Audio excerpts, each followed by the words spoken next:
The National Weather Service in Grand Forks has issued a severe thunderstorm warning for northeastern Hubbard County, southeastern Beltrami County, central Clearwater County in northwestern Minnesota until 10:45 p.m.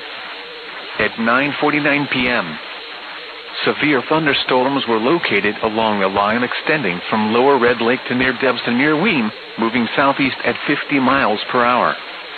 Hazard, 60 miles per hour wind gusts and quarter-size hail. Source, radar indicated.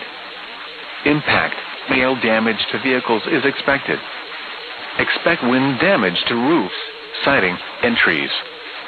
Locations impacted include Bemidji, Bagley, Rebbe, Blackjock, Clearbrook, Red Lake, and Lower Red Lake.